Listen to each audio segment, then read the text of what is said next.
বাংলাদেশ জামায়াতে ইসলামীর আমির ডাক্তার শফিকুর রহমান বলেছেন, রাষ্ট্র পরিচালনার দায়িত্ব পেলে নিজেদের জনগণের শাসক নয়, সেবক ও খাদেম পরিচয় দেবে জামায়াতে ইসলামী। জামায়াত কর্মীরা আজীবন সমাজকর্মী হয়ে থাকবে। বুধবার রাজধানীর বকশীবাজারে কারা কনভেনশন সেন্টারে চকবাজার থানা জামায়াতে ইসলামী আয়োজিত কর্মী ও সুধী সমাবেশে প্রধান অতিথির বক্তব্যে তিনি একথা বলেন।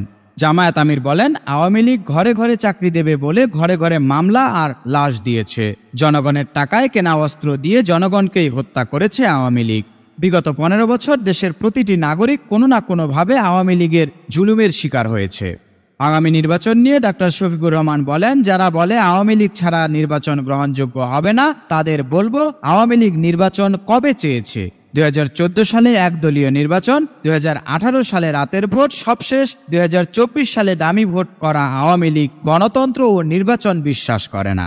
আওয়ামী লীগ নির্বাচনকে ভয় পায়, শুধু ভয় নয়, চরম ভয় পায়। সেজন্য বিরোধী দলমত সহ্য করতে পারে না। বিরোধী দলমত দমন করে তারা চেয়েছে আজীবন ক্ষমতায় টিকে থাকতে, কিন্তু ছাত্র জনতার আন্দোলনে গণহত্যা চালিয়েও টিকে থাকতে না পেরে আওয়ামী লীগ ক্ষমতা ছেড়ে গোষ্ঠীসহ দেশ থেকে পালিয়েছে। জামায়াত আমির বলেন, বাংলাদেশের জাতীয় স্বার্থে আমরা ঐক্যবদ্ধ থাকব। দলমত ভিন্ন হতে পারে, তবে জাতির স্বার্থে এক হয়ে যাব। কোনো বিভাজন সহ্য করা হবে না। যারা বিভাজন সৃষ্টি করবে তারা জাতির শত্রু।